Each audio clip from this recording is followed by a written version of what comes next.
स्वागत है आपका 18 हाउस स्वदेश पर। मैं हूं आपके साथ पूजा त्रिपाठी और मुंबई स्टूडियो से कविता और प्रशांत जी मौजूद है और आप देख रहे हैं योर स्टॉक्स। और इस शो में हम शामिल करेंगे आपके सवालों को। अगर आपके कुछ सवाल हैं तो पूछने का तरीका बेहद ही आसान है। आप हमें फ़ोन कीजिए, अपने सवाल व्हाट्सएप कर सकते हैं और तरीका भी आपकी स्क्रीन पर फ्लैश हो रहा है। देखिए, सोशल मीडिया पर भी हम मौजूद हैं, फेसबुक, इंस्टाग्राम और ट्विटर के जरिए भी आप अपना सवाल पूछ सकते हैं। इसके अलावा ये शो यूट्यूब पर भी लाइव चल रहा है, आप चाहें तो वहाँ पर भी अपने सवाल हमें लाइव भेज सकते हैं। हमारे साथ कुछ ही देर में हम एक्सपर्ट को भी शामिल करेंगे जो कि आपकी मदद करेंगे आपके सवालों पर। लेकिन एक बार बाजार पर नज़र डाल लेते हैं और आज हम देख रहे हैं कि भारतीय बाजारों में मुनाफा वसूली हावी है। रिकॉर्ड लेवल्स हमने देखे, 22,400 के भी पार निकला। लेकिन आज थोड़ी मुनाफा वसूली देखने को मिल रही है क्योंकि ग्लोबल संकेत भी आज कमज़ोर थे। तमाम एशियाई बाज़ारों में हमने उसका असर देखा था और आज भारतीय बाज़ारों पर भी उसका इम्पैक्ट हम देख रहे हैं। निफ्टी 122 अंक नीचे है, सेंसेक्स में 437 अंकों की गिरावट है। इंडिया विक्स सपाट कारोबार कर रहा है। बैंक निफ्टी में देखेंगे तो 165 अंकों की गिरावट यहाँ पर देखने को मिल रही है। इस वक्त बाजार दिन के निचले स्तर पर कारोबार कर रहा है। हालांकि बैंक निफ्टी में इतना कुछ प्रेशर नहीं है, एक दायरे में कारोबार कर रहा है, लेकिन निफ्टी में अब जो करेक्शन है वो गहराता जा रहा है।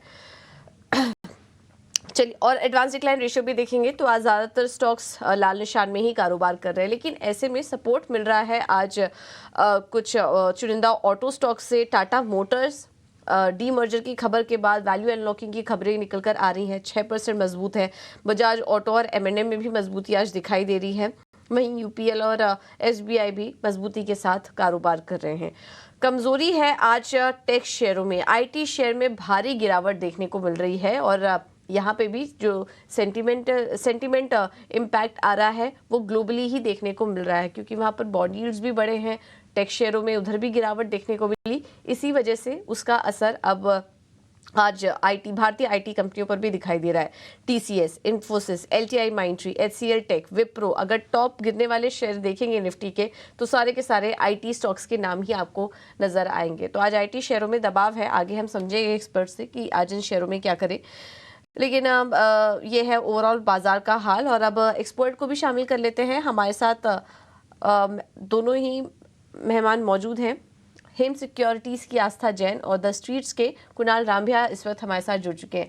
आप दोनों का ही बहुत बहुत स्वागत है शो पर। कुणाल, सबसे पहले आपसे समझना चाहेंगे क्या व्यू बन रहा है आपका मार्केट पर। आज कुछ मुनाफा वसूली हावी है, लेकिन इस करेक्शन में खरीदारी के मौके देखने चाहिए।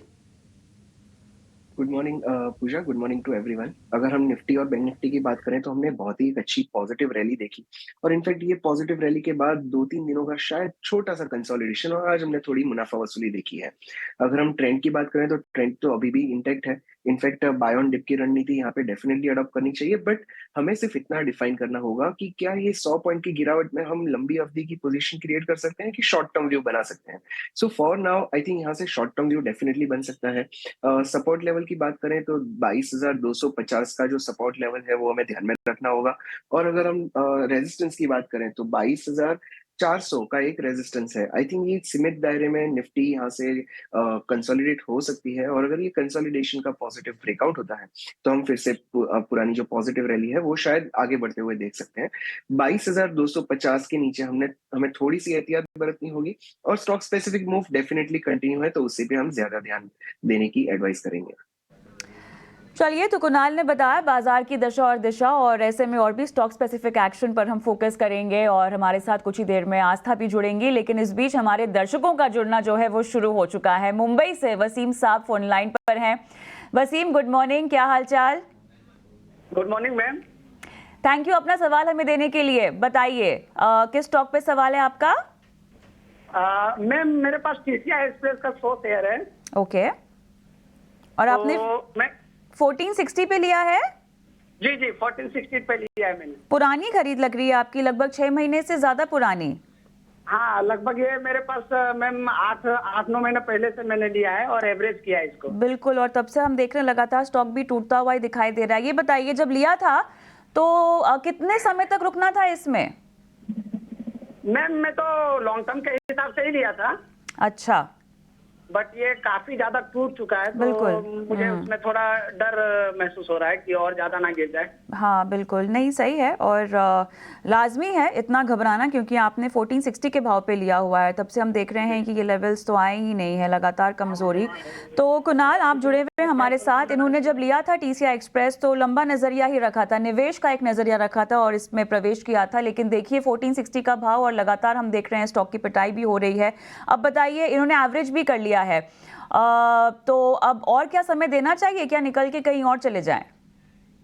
सी अब इस काउंटर की अगर हम ओवरऑल फॉर्मेशन की बात करें तो दिसंबर 2021 में ये काउंटर करीब करीब 2500 से 2600 के बीच में कहीं चल रहा था। वहां से गिरकर ये काउंटर एज ऑफ नाउ 1111 पे आ चुका है। इनफैक्ट बहुत ही बड़ा करेक्शन हमने देख लिया है। और अब अगर सपोर्ट की बात करें तो 1030 टू 1050 का एक स्ट्रॉन्ग सपोर्ट आ रहा है, और ये जो सपोर्ट है वो इसकी लिस्टिंग से लेके अब तक की एक बड़ी सी ट्रेंड लाइन बन रही है, उसी का सपोर्ट है। So for time being, because हमारे व्यूअर ऑलरेडी बहुत लंबे समय से रुके हुए हैं, सो आई थिंक फॉर नाउ इस काउंटर में बने रह सकते हैं। 1050 पे अगर आता है तो हमारी चैनल पे फिर से रिविजिट करिए और किसी का ओपिनियन ले लीजिए। आई थिंक वो एक अच्छा लेवल होगा जहां पे हम थोड़ा एवरेज आउट भी कर सकते हैं, और शायद वहां से एक पॉजिटिव रुझान भी शुरू हो सकती है। एज ऑफ नाउ ये होल्ड करने का व्यू इसलिए बन रहा है बिकॉज ऑलरेडी इन्होंने लंबी अवधि से होल्ड करके रखा है। सो फॉर टाइम बने रहें और 1050 पे रिविजिट करें। ठीक है, तो फिलहाल यहाँ पर बने रहने की सलाह, नजरिया जो है वो आपको लंबी अवधि का ही रखना पड़ेगा। बढ़ते हैं आगे। दिनेश कुमार हैं मध्य प्रदेश से इस वक्त हमारे साथ जुड़े हुए। दिनेश जी नमस्कार, बताइए मध्य प्रदेश में कहां से बात कर रहे हैं आप? जी सर, मैं मध्य प्रदेश देवास से बोल रहा हूँ। जी जी, बताइए क्या जानना चाहते हैं? मेरे पास सर एनएचपीसी के शेयर है 800 से 94 की बाइंग है। 94 की बाइंग है आपकी। फिलहाल आपके भाव से ये स्टॉक का आसपास ही है, लेकिन हल्का नुकसान यहाँ पर आपको होता हुआ। कुणाल, एनएचपीसी पे वैसे भी बहुत सारे सवाल आ रहे हैं और इसमें मैं एक और दर्शक का सवाल जोड़ूंगा जो कि 100 रुपए के आसपास जिनकी बाइंग है एनएचपीसी पे। उन्होंने ये यूट्यूब के जरिए हम तक सवाल पहुंचाया है। जरा एनएचपीसी पे विस्तृत नजरिया दीजिए। एक तो दर्शक हैं जिनकी 94 की खरीद है 94 की, और दूसरे जो दर्शक हैं उनकी जो यूट्यूब के जरिए जिन्होंने सवाल पूछा उनकी खरीद 100 के ऊपर है। अगर हम थोड़ी लंबी अवधि का चार्ट देखें इस काउंटर में, तो नवंबर और दिसंबर 2023 में ये काउंटर करीब करीब 48 टू 50 रुपीज पे चल रहा था, और वहां से हमने एक बहुत ही अच्छी बढ़त देखी। जैसे पीएसयू बास्केट चला, ये काउंटर ने भी बहुत ही अच्छी मूव दी, काउंटर 120 तक गया, वहां से गिरकर एज ऑफ नाउ कंसोलिडेशन में 85 पे एक बॉटम बनी हुई है, और काउंटर आज के दिन में जिस तरह से ऊपर आया है, इस तरह से लग रहा है कि ये बॉटम अब कंफर्म हो चुकी है और यहाँ से एक पॉजिटिव रुझान भी शुरू हो सकती है। सो डेफिनेटली इस काउंटर में बने रह सकते हैं। इसमें लंबी अवधि की रुझान डेफिनेटली पॉजिटिव है। एक ट्रेलिंग स्टॉप लॉस हमारे व्यूअर को सजेस्ट करता हूं, और वो है 87 का। अगर काउंटर 87 के नीचे गिरता है तो एक बार शायद हमें एग्जिट करना होगा, बट आई थिंक यहां से अगर कंटिन्यू होता है और 93.5 के लेवल के ऊपर निकलता है तो आई थिंक प्रीवियस हाई जो 115 से 120 के लेवल थे वो हमें फिर से देखने मिल सकते हैं। So short term to mid term to long term इस काउंटर में सर्टनली बने रहने की सलाह है। बिल्कुल, तो ये है सलाह एनएचपीसी पर। और देखिए बात करते करते एनएचपीसी में 3.5% तक की तेजी देखने को मिल रही है, तो होल्ड करने की सलाह आपको दी जा रही है। अच्छे लेवल, थोड़ा हाई लेवल्स पे ले लिए, लेकिन यहाँ से और चलेगा ये स्टॉक। आगे बढ़ते हैं और अब रुक करते हैं हमारे अगले सेगमेंट का, ऑप्शन के चैंपियंस।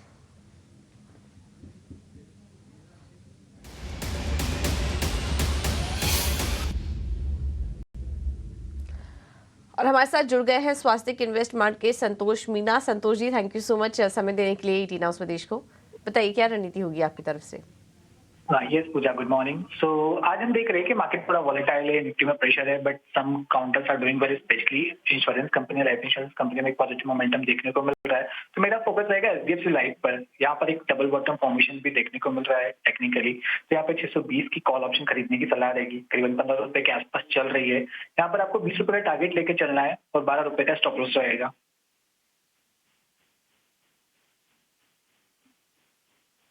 % ऊपर ये कुछ चुनिंदा स्टॉक्स हैं आज निफ्टी में जो कि हर निशान में कारोबार कर रहे हैं, तो इसकी 620 की कॉल आप खरीद सकते हैं।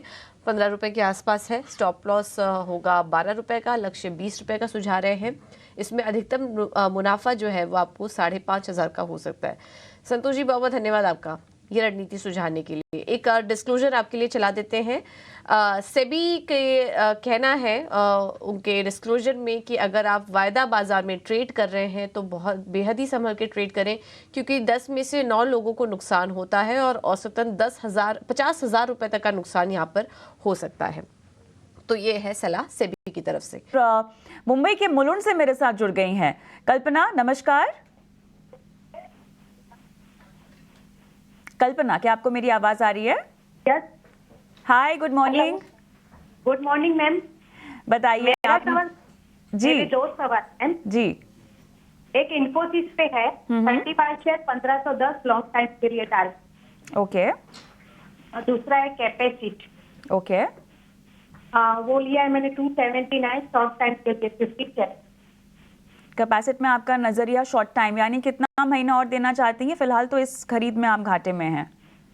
हाँ, घाटे में है। 1-2 महीना टारगेट बराबर होगा तो 2 महीना। चलिए मैं कुणाल के पास आऊंगी। तो कुणाल, सबसे पहले हम कैपेसिट की बात करते हैं, क्योंकि यहाँ पे नजरिया केवल 2 महीने का है घाटे में। इन्फोसिस तो इन्होंने खैर निवेश के नजरिए से लिया हुआ है और मुनाफे पर भी बैठी हैं। पहले कैपेसिट बताइए, 279 की इनकी बाइंग प्राइस है।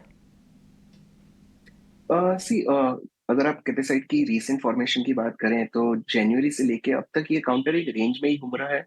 280 का एक कंसिस्टेंट रेजिस्टेंस है और अगर हम सपोर्ट की बात करें तो 250 का एक सपोर्ट आ रहा है। जब तक ये काउंटर 280 के ऊपर नहीं निकलता, आई थिंक ये साइडवेज कंसोलिडेशन जारी रहेगा। अगर ट्रेंड की बात करें तो सर्टनली पॉजिटिव है, बट इमीडिएट ब्रेकआउट 280 के ऊपर है। तो अगर हमारे व्यूअर को कंफर्ट हो तो 250 के स्टॉप लॉस से इस काउंटर में बने रह सकते हैं, और अगर ये काउंटर 280 के ऊपर निकलता है तो 315 से 320 तक के भी लेवल्स हमें दिखा सकता है। ठीक है, तो ये है आपके स्टॉक पे अहम राय।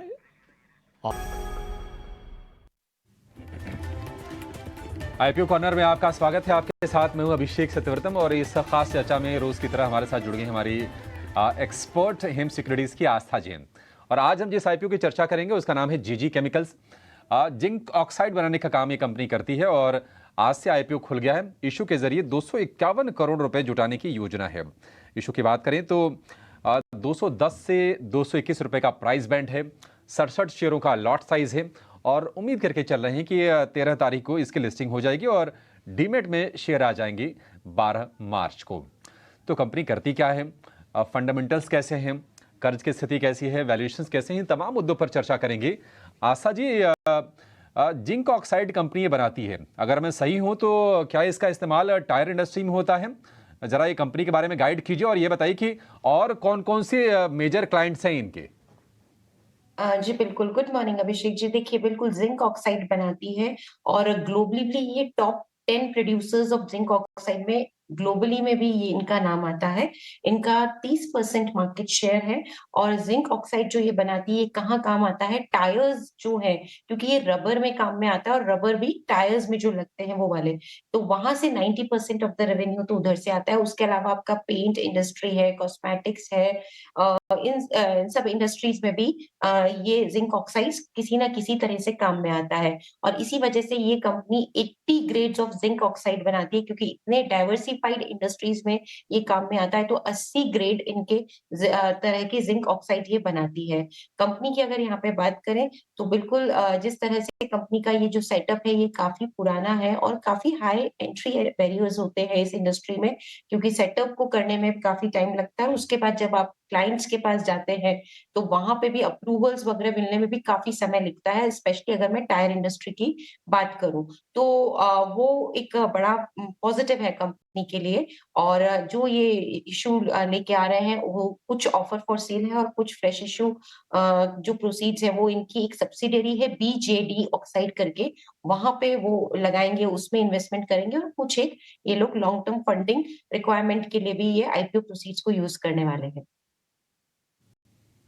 जी, तब तो बढ़िया प्रोस्पेक्ट्स हैं आस्था जी। अगर टायर इंडस्ट्रीज को कैटर कर रही है, कॉस्मेटिक्स को कैटर कर रही है, दोनों ही ग्रोइंग सेगमेंट है। शायद सेरेमिक्स में भी जिंक ऑक्साइड का इस्तेमाल होता है, तो शायद उनको भी ये सर्विस करती होगी। प्रेजेंस कितनी मजबूत है इसकी, अगर हम डोमेस्टिकली बात करें और इंटरनेशनली अगर हम बात करें तो एक्सपोर्ट कितने मौके हैं? देखिए एक्सपोर्ट की अगर यहाँ पे बात करें तो क्योंकि जो ये बड़ी-बड़ी कंपनीज़ को यहाँ पे इंडिया में सप्लाई करते हैं मेजरली, तो बहुत सारे उनके जो इंडिया के प्लांट हैं, जो कि बाहर की कंपनीज़ हैं, उनके भी जो इंडिया के ऑपरेशंस हैं, वहाँ पे ये इस्तेमाल करते हैं इनके प्रोडक्ट्स को बेसिकली ज़िंक ऑक्साइड की अगर मैं यहाँ पे बात करूँ। प्रोस्पेक्ट तो काफ़ी अच्छे हैं क्योंकि 30% मार्केट शेयर भी है और ग्लोबली भी top 10 manufacturers of zinc oxide में ये आते हैं, इनका नाम शुमार होता है। लेकिन एक ही चीज़ है कि देखिए ज़िंक की प्राइसेज़ से डायरेक्टली रिलेटेड है, तो थोड़ा ये कमोडिटी बेस्ड बिज़नेस हो गया क्योंकि अगर ज़िंक की प्राइसेज़ में कुछ भी उठा-पटक होती है, तो वो डायरेक्टली इनके फाइनेंशियल्स पे रिफ्लेक्ट होती है और यही कारण है कि अगर अभी जो इन्होंने लेटेस्ट फाइनेंशियल्स भी पोस्ट किए थे उसमें भी हमने देखा है कि एक टॉप लाइन में डीग्रोथ आई थी जिसका कि मुख्य कारण यही था कि ज़िंक की प्राइसेज़ में फॉल हुई तो उससे उनके रेवेन्यू में भी हमने देखा थोड़ा-सा उसका असर पड़ता हुआ। तो वहाँ पे एक मुझे पॉइंट खटकता है कि कमोडिटी बेस्ड बिज़नेस है और directly related to commodity zinc से रिलेटेड इनका ये बिज़नेस है। तो वो थोड़ा-सा यहाँ पे एक कहते हैं कि इस बिज़नेस के लिए कंसर्न रहता है। लेकिन बाकी बिज़नेस काफ़ी बढ़िया है। फंडामेंटल्स काफ़ी मज़बूत है। लेकिन येस इसे एक कमोडिटी बिज़नेस भी कहा जाता है क्योंकि ज़िंक की प्राइसेज़ से डायरेक्टली रिलेटेड इनका काम रहता है।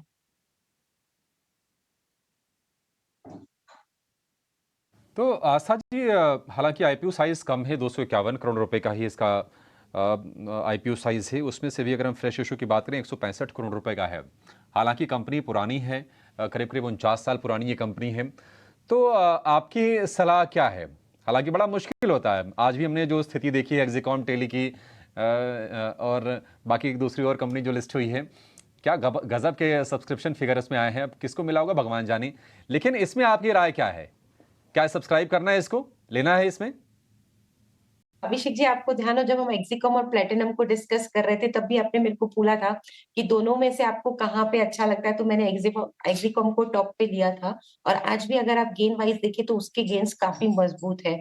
लिस्टिंग दोनों की बेहतरीन हुई है और क्योंकि वहां पे दूसरे पॉइंट्स थे जो काम कर रहे थे वैल्यूएशन बहुत रीजनेबल थी और सॉलिड ग्रोथ थी उन दोनों ही कंपनीज की मैं बात करूं स्पेशली प्लेटिनम में तो बहुत सॉलिड ग्रोथ था। अब यहाँ पे हम बात करें तो यहाँ बिल्कुल आपने सही बोला थोड़ा सा मुश्किल होता है राय देना क्योंकि बिजनेस प्रोस्पेक्ट तो सब अच्छे हैं लेकिन जब एक कमोडिटी बेस्ड बिजनेस मार्केट्स में उतरते हैं आईपीओ के जरिए तो वहां पे थोड़ा सा मार्केट को एक हेजिटेशन रहता है।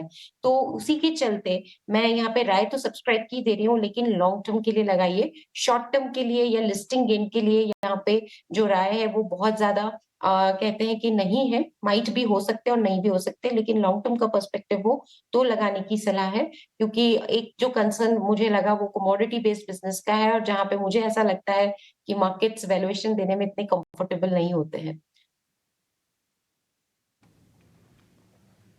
ठीक है आस्था जी, कितने लिस्टिंग गेन की उम्मीद करके चलें और सब्सक्रिप्शन मिलने की संभावना कितनी है? जब इतना छोटा आईपीओ हो तो फिर तो मन भी थोड़ा छोटा हो जाता है साइज देख के। क्योंकि मैंने लॉन्ग टर्म के लिए यहाँ पे बात की है तो लिस्टिंग गेन के बारे में तो मैं कुछ कमेंट कर नहीं पाऊंगी। अगर सब कुछ अच्छा रहा मार्केट का मूड माहौल अच्छा रहा और बाकी सब चीजें फेवर में वर्क भी करी तो भी जो मैं लिस्टिंग गेन की उम्मीद कर रही हूँ वो बहुत बड़े के तो नहीं कर रही हूँ मैं अगर हुए तो इसीलिए मैं यहाँ पे लॉन्ग टर्म के लिए ज्यादा बोल रही हूँ। लिस्टिंग गेन के लिए यहाँ पे उस पर्सपेक्टिव से ना लगाते हुए लॉन्ग टर्म को ध्यान में रख के लगाना हो तो वो एक ज्यादा ऑप्शन रहेगा क्योंकि लिस्टिंग गेन का थोड़ा सा यहाँ पे मुझे मामला डिपेंडेंट लगता है। तो मैं जो मान के चल रही हूँ अगर सब कुछ ठीक रहा और अगर हुए भी तो भी 5 से 10% से ज्यादा लिस्टिंग गेन की उम्मीद मुझे नहीं लगती और इसीलिए मैं फिर से बोल रही हूँ लिस्टिंग गेन को ध्यान में ना रखिए, लॉन्ग टर्म के पर्सपेक्टिव से लगाना हो तो ही लगाइए। ठीक है, बहुत लिस्टिंग गेन को उम्मीद ना कीजिए, 5 से 10% ये आप समझ लीजिए। लॉन्ग टर्म के लिए बढ़िया है कंपनी, इसमें आप लॉन्ग टर्म के लिए सब्सक्राइब करने की सलाह है, यानी कि आवेदन करने की सलाह है आस्था जी की तरफ से। आस्था जी बहुत शुक्रिया समय देने के लिए और इस पर हमसे ये डिटेल्ड चर्चा करने के लिए। चलिए आगे बढ़ेंगे।